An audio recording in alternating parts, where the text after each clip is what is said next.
Bienvenue dans les énergies scolaires, épisode 92. Extra classe.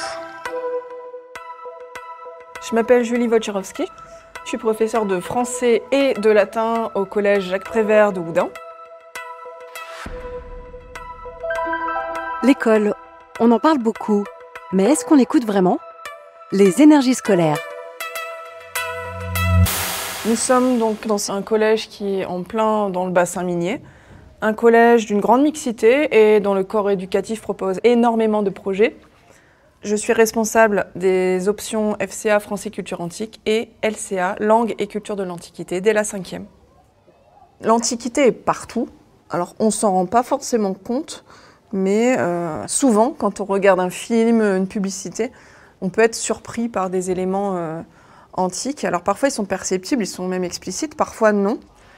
Le projet Passeurs de Culture, c'est un projet que je propose à mes élèves de 3e qui font l'option LCA latin et qui sont volontaires pour organiser des événements autour des langues anciennes et de la culture antique. Les 4 passeurs de culture, Clarisse, Romane, Anne-Laure et Gaspard, ont choisi d'organiser le PLJA, le prix littérature jeunesse antiquité des CM2 de l'école de secteur, l'école Langevin, qui est sous la responsabilité de Madame Bouchard.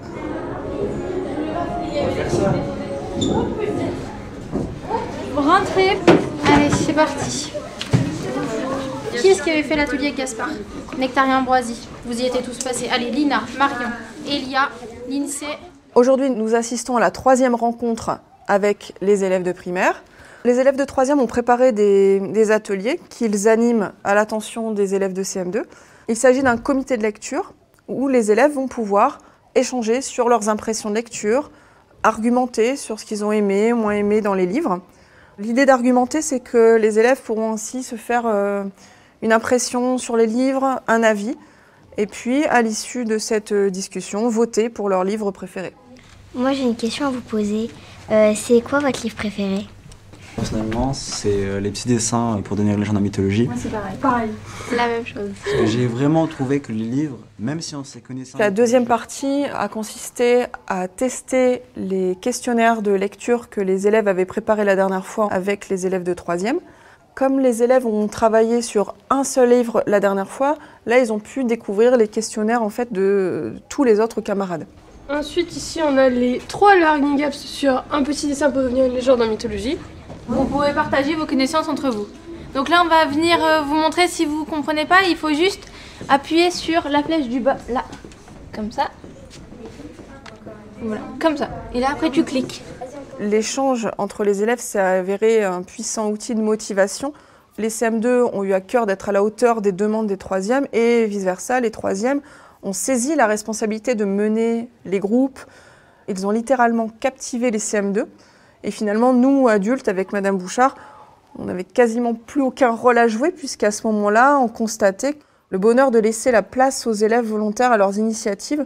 On les voyait s'ouvrir, progresser et commencer à tisser avec les CM2 une complicité qu'on va retrouver tout au long du projet. En fait, on a envie, nous, de se mettre en retrait, justement pour éviter de parasiter en fait, les échanges. Et puis de rendre la parole moins spontanée. Parce que nous, on va plus toujours, tu sais, dans les détails, dans le pédagogique, aller chercher telle ou telle compétence. Alors que là, c'est beaucoup plus spontané et au final, ils disent beaucoup plus de choses que ce qu'ils nous disent à nous, finalement. Quand on mène un projet, on est amené à rencontrer des mauvaises surprises, mais surtout de bonnes surprises. Ça a été le cas de cet élève de CM2 de l'école primaire qui s'est complètement distingué aujourd'hui par ses prises de parole multiples, alors qu'on voyait que c'était quelque chose qui était coûteux pour lui et qui n'est absolument pas habituel. C'est-à-dire qu'en classe, c'est un élève qui est, que Madame Bouchard dit mutique. En fait, il a peur de parler devant la classe. Et aujourd'hui, on a vu que ses inhibitions étaient levées. Quelque chose était permis, était autorisé. Et en tout cas, il était complètement dans la communication. Donc, je suis engagée dans d'autres projets, notamment au niveau associatif. Par exemple, avec d'autres collègues, j'administre un groupe d'entraide entre professeurs de langues anciennes sur les réseaux sociaux. Ce groupe est issu de l'association Arrête ton char. C'est une association d'enseignants qui promeut les langues et cultures de l'Antiquité par le biais notamment de son site internet, mais aussi par le biais d'événements auxquels on participe. On voit dans les échanges des collègues que l'émulation en langues anciennes est très très puissante puisque les partages sont nombreux, les idées sont florissantes. On sent très bien aussi que le collègue de latin ou de grec est souvent seul dans son établissement. Il a besoin de mutualiser. Finalement, grâce au groupe, même si on est sur un réseau social, on n'est plus jamais seul. Et puis, ça fait un peu plus d'1 an que sur le site Arrête ton char, je relaye les projets que les autres collègues de LCA en grec ou en latin font, comme monter un spectacle en latin ou en grec, préparer un journal télévisé pour présenter un personnage historique, travailler la langue grâce à un jeu de rôle, apprendre l'impératif en se mettant dans la peau d'un légionnaire romain et puis commander des manœuvres militaires. On peut apprendre le latin en le parlant. Introduire dans ces cours aussi de la numismatique, c'est-à-dire l'étude des pièces de monnaie. On a la reconstitution historique. Et puis, comme on a essayé de le faire aujourd'hui, œuvrer pour la liaison collège-école. J'ai déjà vu aussi des travaux intéressants dans la liaison lycée-université, pour montrer qu'en fait, les projets vraiment embrassent tous les cycles. Dans 15 jours, j'ai mon brevet blanc et je vais présenter ce projet, ce que j'ai fait cette année avec les élèves de Madame Bouchard. Je vais faire un bilan des rencontres, qu'est-ce que ça m'a apporté moi personnellement. Donc, par exemple, ça m'a apporté de l'autonomie, d'expliquer à des élèves toute seule. Aussi de savoir parler aux autres plus en public. Et après débattre avec eux, donc échanger les points de vue et puis que je me suis créé ma propre opinion sur les livres et les sujets.